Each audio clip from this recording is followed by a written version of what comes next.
It's amazing that so many like-minded people have gathered in this place. And just like Sunil said, I've committed to come to this event.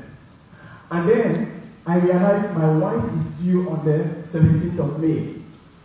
So I thought, how will it be if I'm on stage and my baby boy suddenly comes? That would be crazy because I can't repeat that experience.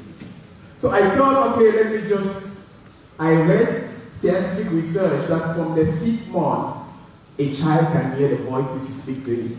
So I just decided, let me try to struck a deal with my son, who is not yet born. Let me try to struck a deal. Maybe we could agree on that deal. So every evening, I used to read stories to him in English because I speak English, French, and German, and my wife speaks Russian. So my wife will be speaking Russian to him, I'll be speaking French to him, and he will learn German in school. That'll be good. So now I used to read stories to him. Then I decided I'm going to struck this deal with him by telling him, please, baby, you know daddy loves you so much. Please don't come when daddy is not there.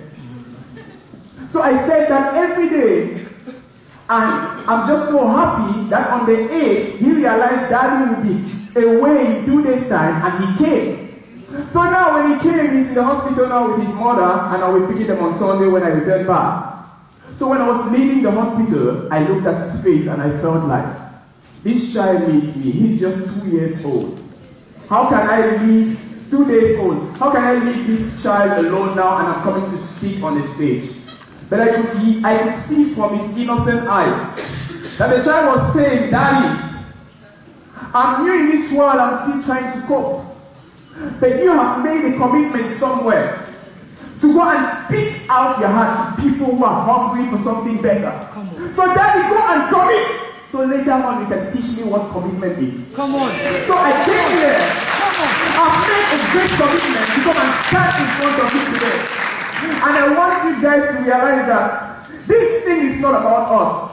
So when we stand in front here, we speak. Don't think it is about us. What we are trying to do, we are trying to bring each and every one of you to a point where you will commit to something, to a vision, to something that pulls your life. That when you get up in the morning, you know what you're doing with your 24 hours. Come on. Teach. So I just want each and every one of us now. We didn't come here for motivational stimulation, that somebody should stimulate you emotionally, and when you go back home, your life doesn't change or you know it's We came here to open our minds, our spirit, so that somebody can drop a word in your spirit that will take you from where you are now in your life and you will shift. Because that is what we want to do in this place. So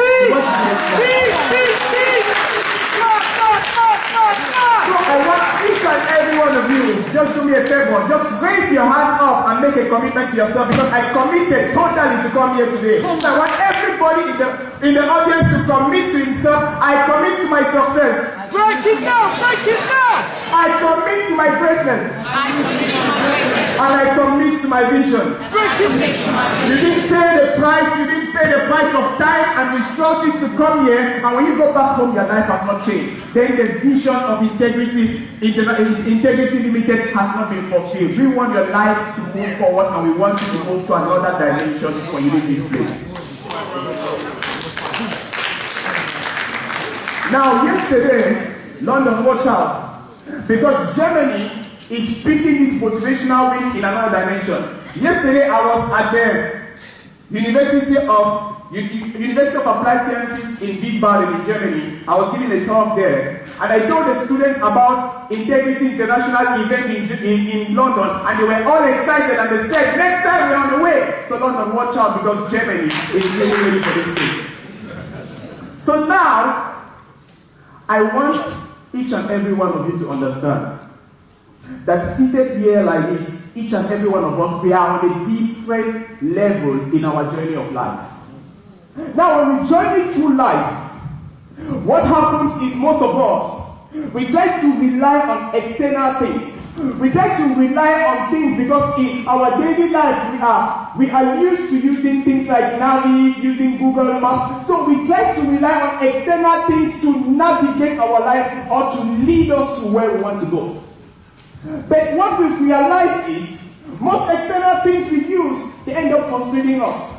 How many times have you chosen a career or chosen to study something which was based on your friend's choice or your father's choice or your mother's choice, and you felt frustrated because you thought you got something, but the thing you got, you are not actually happy with it? Or think about it. Could it be possible that you could live your life inspired by something from within? Something that fits the values. Something that fits the image that you've built in your mind. Could you live a life that is inspired by purpose and driven by vision? Have you, where you are now in your life, have you pictured a vision?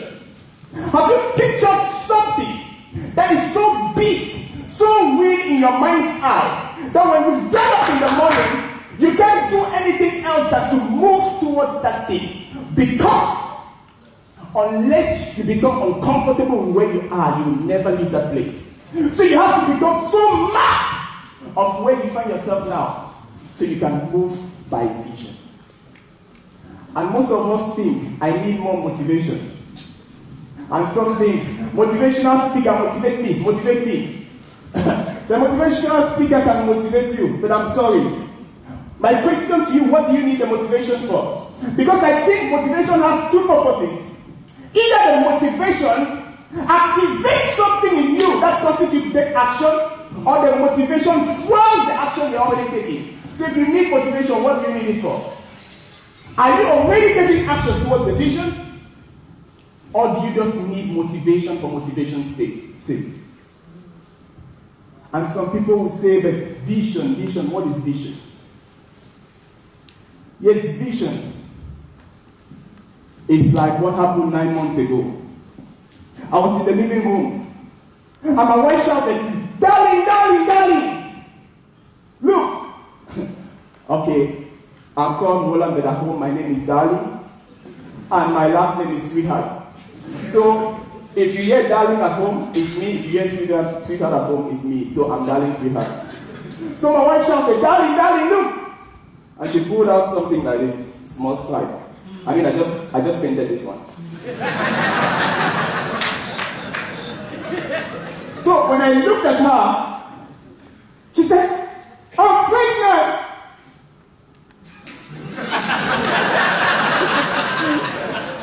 That was the conception of the baby who was born. So vision. It's like a pregnancy. Vision is something you receive like an idea. But when you receive that idea, what happens is when you fill it with information and you focus on it, you research about that idea starts taking shape in your mind. And at a certain point, although people might say, but why are you doing this? They are not seeing the manifestation of that vision. But in your mind's eye, that thing is so clear that you run towards it.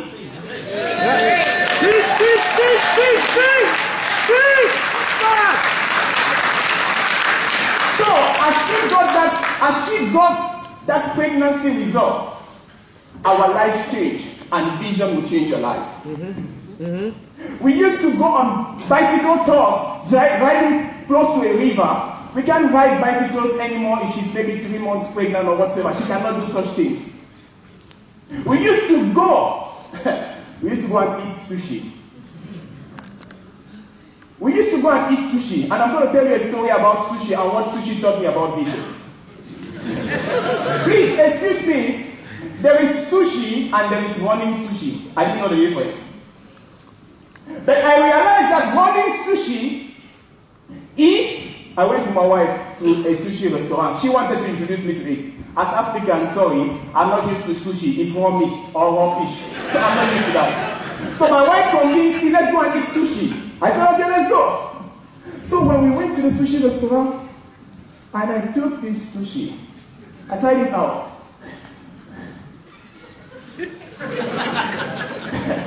I said, oh my gosh, I realized what I was missing out. Sushi was so nice and tasty. Now the idea about sushi is, in the running sushi restaurant, there is a meal crunch. It means somebody standing in the middle, and there is a band. So he makes this sushi. He mixes this sushi, and he places it on small saucers, and the sushi turns around. So there is a band that turns it around. So, but that is not what makes it running sushi. So what makes it running sushi is when you come to the restaurant and you get a seat. So you are sitting here, and that band just turns around. So now my wife and I are eating, and I spotted something. It was like roasted crown. So I took it. As I tested it, it tasted good. So I thought, the next one I'm taking it. So that guy mixed the stuff. He put it like this. The thing was going this way. So I was looking at it, and before it came here, somebody picked it up. So I realized that is why the sushi is running, because I am running, but it's running away. So I came up with an idea, and I told my wife, you know what? We are going to optimize this sushi eating. So we are going to make this sushi something strategic. And what we are going to do now is we are going to position ourselves. And that's one of the things you need. You need positioning if you want to accomplish your vision. So my wife and I, we are going to leave the house very early and go to the sushi restaurant before they open. And then we are going to sit immediately close to that bar. So when he eats it comes directly in front of us. So that is the positioning we do in order to eat better sushi. Now another thing with the sushi eating is you don't just position yourself in eating sushi. When you go eating sushi, there is so much variety. And the first day I went, because it's a flat rate restaurant, you pay like 25 euros and then you can eat as much as you can. So the first day I went there, I couldn't get my return on investment because I had just nice at our school. So now what did I decide? I decided I'm going to prepare myself mentally to go and eat sushi. And for your vision, you have to be mentally prepared. So at home, I will just meditate. I will not fast. Please don't get me wrong. So I will just meditate and hope and say I have to really be mentally prepared, and I will discipline myself. I only eat what tastes good to me. So when I come into that sushi restaurant, we position ourselves and we are waiting for that thing to spin around. So when the things come that I don't like, I don't touch them. And vision also needs mental positioning. And then another thing now, when the band turns around, I have to grab that sushi. So you have to seize the opportunity of the moment. Because every opportunity has a moment. And if you don't seize an opportunity, in that moment, the opportunity is gone. So sushi eating taught me how to optimize vision.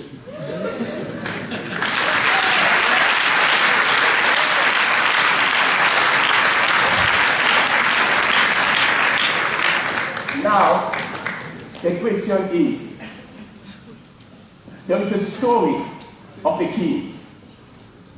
And this king was a man of war. His father, he went in battle with his father. And they conquered territories. So this king grew up with a warrior and was used to winning battles. So when the father of this king passed away, this king took over the throne and he continued expanding this kingdom by winning battles and by ensuring that he is dominating every region around the place he was living. And the kingdom of this king became so peaceful outward and inward that they had no enemy and no adversity within their reach.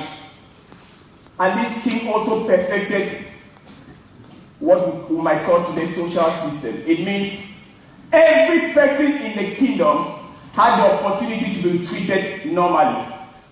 Then the king did something. He called up on every person in his kingdom who was ready to go out and conquer a country for himself. That if you conquer a country, you can keep it for yourself. And the following day, 3 people showed up. And one of them was the son of a lumberjack, and he showed up with an axe. And the second one was the son of a fisherman, and he showed up with a rope. And another showed up with an arrow. So what I'm trying to let you know, each of these persons came up with a tool that was that was in the house in which he lived, a tool which he could handle. I just want to leave each and every one of you with these words. What is it that you have in your house? What is that thing in you that you could use to optimize in order to pursue the vision of your life? Thank you very much. My time is gone.